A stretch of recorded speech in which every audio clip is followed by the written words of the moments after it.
Now, NDE Radio, a weekly exploration of near-death experiences and similar encounters with the other side. Now, here's your host, Lee Witting. Welcome to NDE Radio with Lee Witting, whether you're listening on TalkZone, by podcast, through the archives of our ad-free shows on our YouTube channel, or connected through the incredible content of our Facebook page. From time to time, I like to read NDE reports written by experiencers and submitted to IANDS, the International Association for Near-Death Studies. When I was working on my seminary doctorate on how hospital chaplains can deal with reports of NDEs, the experiences in the IANDS collection proved to be an invaluable resource, as it might also be for listeners interested in learning more about NDEs from the other side. On today's show, we offer 3 reports from the files of IANDS and recently sent by email to IANDS members. Just another benefit to becoming an IANDS member. These reports are presented here anonymously. The first is an account of a childhood NDE brought on by child abuse. The victim sees unknown deceased relatives who turn out to be her grandparents. She also sees a silver thread connecting her spirit self to her body, and she returns to her body following this thread. Her personality changed following the incident, and she found comfort in nature and in being alone. One after effect of her NDE included receiving premonitions of people's deaths, even those of strangers. The experiencer writes, "My mother was abusive and had been suffocating me with a pillow sporadically, beginning when I was 5. I was a screamer, and she would hold the pillow over my face until I quit struggling and went quiet. I learned to quit struggling very quickly. One time, when I was 8 years old, she used this form of punishment. Suddenly, I was no longer on the bed being suffocated. Instead, I was up by the ceiling, bouncing against the ceiling like a balloon. There was what appeared to be a silver, glowing, wide thread from me at the ceiling to me on the bed. As the ceiling above me became more and more transparent, I could see through it to a foggy white light area, and as the fog cleared, I could see several unknown at the time, older people watching and looking very sad, standing in the receding fog. I saw pictures of them later, and they turned out to be my father's parents. I was just beginning to drift through that now very transparent ceiling when my mother quit suffocating me, threw the pillow across the room, and left, slamming the door. My older sister, she was 14, immediately went to me and began shaking me and calling my name. When I didn't respond, she pulled some flowers from a nearby vase and dumped the water on my face. When I still did not respond, she pulled me from the bed onto the floor and began pushing on my chest. She had recently learned what was called rescue breathing for drowning victims. She had made one attempt to do mouth-to-mouth when I saw an unknown man appear below me. He was stocky, balding with reddish hair, wearing a gold watch, and had a tattoo on one arm. He reached up and touched what I perceived to be my big toe and said, 'Now, lassie, 'tis not the time for you to go yet. You have many important things to do,' in an Irish accent.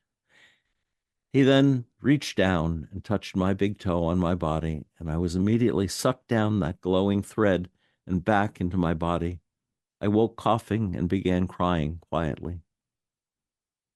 My entire personality changed after that. I became painfully shy. I couldn't stand to be looked at or spoken to or even noticed, especially in public. I quit crying and screaming. I seldom talked at all. I began taking myself away on daydreams constantly. I hid and played by myself in the forest. I had no friends for years. I had had thoughts that religions were false before the event, and after, I just knew they were. My previous sense of knowing things became stronger, and over the years, it has become stronger still. My mother never suffocated me after that. She found other ways to torture me. I have had 13 dreams as an adult, wherein I experienced the death and crossing over of other people. Some of them I have known and others I have never met. A few times I found reports of their deaths in the news or online. None of these dreams were pleasant. That Irish man showed up again at one point several years ago when I was accidentally poisoned and quit breathing several times. I was trying to walk towards a lake with a boat. I wanted to get into that boat, and he kept turning me around. I never lost consciousness, but I saw him nevertheless. And that's where that report ends. In this next story, a child is carried by Jesus to heaven, even while his body remains in the yard. In heaven, he encountered a friendly lion and even fell asleep with it. And when he told his mother what happened, she didn't believe him at first, but after it occurred twice again, she prayed, and it ended. The experiencer writes, over the years, I've wanted to give an account of a couple of significant religious events that happened during my childhood and early teens. Still, I put them on the back burner, but just now considered it necessary to do some. One of the most essential memories about my story is the one about my mom putting me out to play in the backyard while she cleaned the house when I was 2 years old. One may say something to the effect that at such a young age a person wouldn't be able to remember such an event. Thinking back, I have several memories from that time, including my dad getting the ends of his fingers cut off by the lawnmower, trips to the zoo, the first day of my mom dropping me off at daycare, and getting my butt whipped for interrupting her one time when she was on the phone with a family friend. So I know for a fact that my memory is good from that point of my life. With my sister being in school during the week or playing in her room, the backyard was my own personal haven for a few hours during the day. On one particular day, I was playing with my toys out back when I noticed a man walking towards me. I knew exactly who he was. It was Jesus Christ. He walked towards me slowly. Every step he took put me more at ease. Finally, he got to me. I was standing and looking up. He was now directly in front of me. Not only did I know who he was, but I also knew why he was there. In addition, this encounter was the first of 3 consecutive visits from him on 3 consecutive days, and the first of 3 consecutive trips that I would make with him to our heavenly home. Ultimately, he picked me up and carried me there each time. We weren't a church-going family, and I don't recall any of my immediate family members, including my older sister, ever reading the Bible aloud to me or mentioning anything about heaven or Jesus. At only 2 years old, I wouldn't have understood or been able to comprehend anything that they were telling me anyway, and I certainly wasn't able to read at that age either. After Jesus had picked me up, it seemed only a few seconds, then he was putting me down in this big field or meadow. As I looked around, everything appeared ethereal and bright and appeared to move slowly. There really wasn't much sound, just a slight breeze blowing now and then. At this time, I began to realize how small I indeed was. After setting me down, he was gone, leaving me to explore independently, which was fine with me. Nothing was on my agenda except the journey God had prepared for me. One of the first things that caught my attention was the pride of lions grazing amongst themselves near a tree. One would stop occasionally and raise his head in a curious manner, but didn't show any anger or fear, not that I could sense anyway. So I knew that everything would be okay. The more significant male lion soon noticed me and began walking slowly toward me, making eye contact with me every step of the way. He was by far the largest lion I had ever seen. He was big. I remember going to the zoo back home, but I didn't recall ever seeing one as big as this. I was also wondering why they were eating grass. Lions don't eat grass, they eat meat. That's what I was thinking. Then it happened. The lion was directly in front of me, staring at me with an expression of absolute awe, respect, and even love that can't be explained. I should have been terrified, but I wasn't.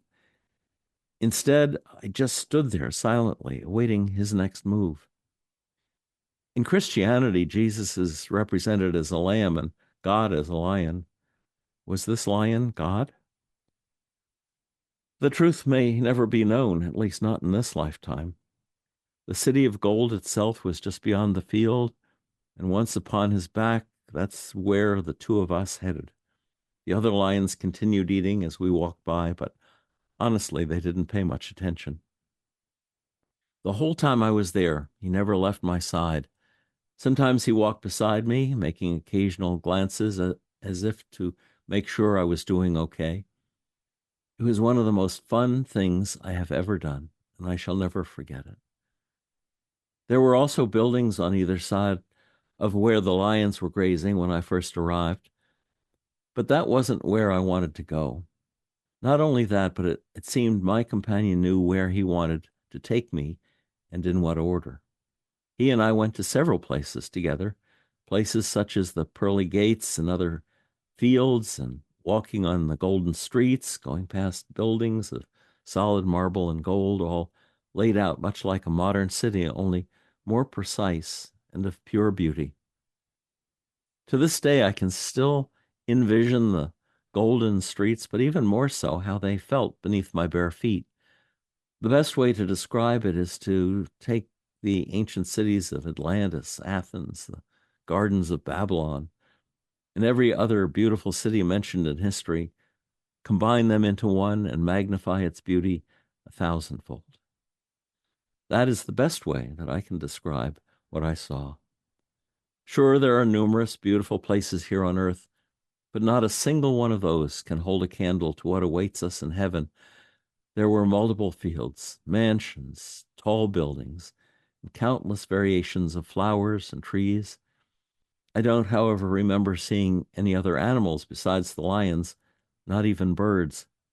I am pretty sure there was so much more, but I was too young to retain all of it. Another thing that I remember is being able to move fast in any direction. Something would catch my eye, and I was able to be there in an instant. It seemed unreal, but it's the truth. For the most part, though, I took my time taking it all in. Another thing worth mentioning is being able to see 360 degrees and yet being able to keep everything separate. That is one advantage of being there, no physical limitations. While there, I sometimes look down at my feet as kids do, proving that we will still maintain our human form, even in spirit. But I have to say that the best part of this experience was that I had the entire place all to myself. No one else was there. Yes, there are many stories of people going to heaven and seeing loved ones, including those that passed before they were born. But I know that I was the only one there at the time. Perhaps God himself wanted it that way. Who knows? I think still to this day, I don't understand why he chose me. Maybe to do what I'm doing at this moment, sharing my story with all of you, for whatever reason that I may not understand right now. All I know is that for whatever reason, I was chosen, and I'm truly blessed to have been given that opportunity. As far as getting back, I remember after being there for a while, playing, walking around, etc., I grew tired as children do. The lions seemed to sense this and lay down as cats do, with their back feet tucked under and their front legs crossed out in front. I would then crawl up next to him and go to sleep, waking up at home in the backyard that I had recently left. Did Jesus take me back? Was it the lion, or was I somehow transported? To this day, I genuinely don't know. After returning, I told my mom that I had gone to heaven, that Jesus came and got me, took me to heaven to play, and then brought me back.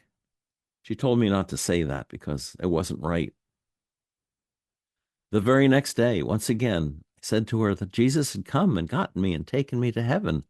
Just as before, she told me not to say things like that. The third time, she got the Bible out, sat beside me on the couch, and asked me to tell her what I saw. In later years, she said that I explained heaven in the same way that the Bible does. She also said that she was scared that God was planning to keep me the next time, so she prayed, and it all stopped. Over the years, I've tried to figure out why I went, so when I go back, that is one of the first things I will ask. Has anyone who's heard my story had the same heavenly experience as I have? Has anyone been picked up and carried there by the Son of God? I was. So regardless of what anyone may think, my experience tells me not to have any worries about where I'll end up. P.S. One last thing. Yes, I did meet Jesus himself, and he's not blonde-haired and blue-eyed as depicted in Christianity. He's a Middle Eastern with olive skin, dark brown hair, and brown eyes with a trimmed beard. Also, I'd say he's around 5'7" or 5'8". But keep in mind that small children have a different perception of just how tall or big a person truly is. And here that report ends. In this next account, a woman tells the story of her appendix bursting when she was 8 months pregnant. During her ordeal, she heard a voice she attributed to God, and then she was in God's presence. Peace, love, acceptance, and joy are the qualities of being in the presence of God. She knew what her purpose was and remembered it, but she was also told that her life would have hardships. When she later lost that baby to an unrelated condition, she knew her daughter would be fine, but grieved her own loss nonetheless. Her marriage eventually ended, and she left the church and embraced spirituality. This experiencer writes, I had only been married for a few years. We had one beautiful 16-month-old daughter, and I was 32 weeks pregnant with our second daughter. It was already a rough marriage. Doing ministry kept us very busy, and everyone had an opinion on how we ought to live. No one knew the unrest behind the scenes. It started with what felt like a bomb going off in my abdomen. I fell and hit my head on the bathtub. Immediately, I knew I was going to die and that it was my responsibility to stay alive until they could deliver my baby. I told my husband that I was going to die, and he asked if he should call the ambulance. We lived in a rural community, and our hospital did not have a NICU for our baby. They spent a few hours stabilizing me and finding a diagnosis that my appendix had exploded. They transferred me to a university hospital where they saw that I was critical but stable for the time being. In the ambulance, I kept going in and out of consciousness. It was strange. I could hear God calling to me, such a big but comforting voice. By the time we got to the second hospital, I was completely septic. I was in the worst agony of my life, but was also not afraid or alone. God kept speaking to me. I waited to die with stubborn and determined exertion. When they finally had me on the operating table, it had been 11 hours since my appendix exploded. I clearly remember the operating staff yelling at me to stay with them and trying to intubate me. But I'd asked God what would happen to my family, and God assured me that they would be fine, God's words. So I gladly let go. The pain had disappeared long before I died. I was immediately in the presence of someone so holy that the only color they could possibly be was the most natural, perfect, brilliant white. I was surprised that it didn't hurt my eyes. God gave me peace beyond my wildest dreams. We spoke for what seemed to be hours, but was only a few minutes in earth time. They told me about their love for me. They told me how glad they were to be with me. They told me that I'd end up living a long life on earth. I argued that I didn't want to go back, and that it would often be hard. My special purpose was to give love, peace, hope, and acceptance to everyone I encountered. We talked about their acceptance of me as I was, and not as how I pretended to be. During this time, I also saw my mom in the waiting room. She was crying and praying that I would be okay. They told her that I had died and that they were able to bring me back. My husband was not there. He was getting a snack. I could see what they were wearing and hear what they were saying, even hear their thoughts. My mom's fear seemed foreign to me because I was in perfect peace. I was so angry when I woke up in the hospital. I had double pneumonia, was extremely allergic to my antibiotic, needed a couple of blood transfusions, and had to relearn basic skills like going to the bathroom. Surprisingly, I had perfect vision and hearing. For weeks, I didn't need my glasses. Because of the extent of my poisoning, my surgical site was only closed with retention sutures, and the bandage was laced up like a boot. They had to clean it often, which hurt a lot. One day I met the surgeon who had saved my life. Instead of thanking him as my mother did, I told him how angry I was to be back.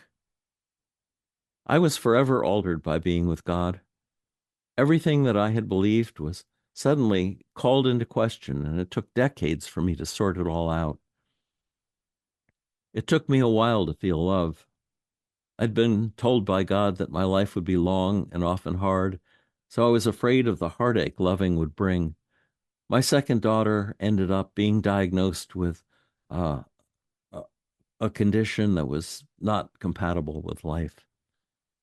Since I knew she would die, I especially had a hard time loving her with my entire mother's heart. By the time she died, I was completely in love with her. Her death was something we could prepare her for. I had many talks with her about how it would be to die. The night she died, I reminded her that she would be with Daddy and me and God, and then just with God. There would be no darkness in between. We had her nestled in our bed between us. The lights were turned low, and we didn't speak. Suddenly, she looked up to the corner of the room and beamed a brighter smile than I had imagined a baby could beam. And then she was gone. Then she was healed in the other world. Then our grief began. Now I still carry that peace and acceptance. My views have changed from being very fundamentalist Christian to being spiritual. I've divorced my husband of 30 years. Most of my friends and our entire congregation sided with my ex-husband, but I have a new group of friends, and they have become family to me. It's a hard life, but it's a good life. And here that report ends. Well, my thanks to the International Association for Near-Death Studies for these stories and for all they do. And thanks to you for listening. If you'd like to hear this show again or any of our more than 500 archived ad-free NDE interviews, go to TalkZone's NDE Radio site and hit the Past Shows button, or go to our YouTube channel, NDE Radio with Lee Witting, where you can subscribe to and comment on the complete NDE Radio library. And be sure to check out our NDE Radio Facebook page. Just search NDE Radio with Lee Witting on your Facebook app. And listen next Monday, 11 a.m. Eastern at TalkZone for more NDE Radio. I'm your host, Lee Witting, saying once again, thanks for listening.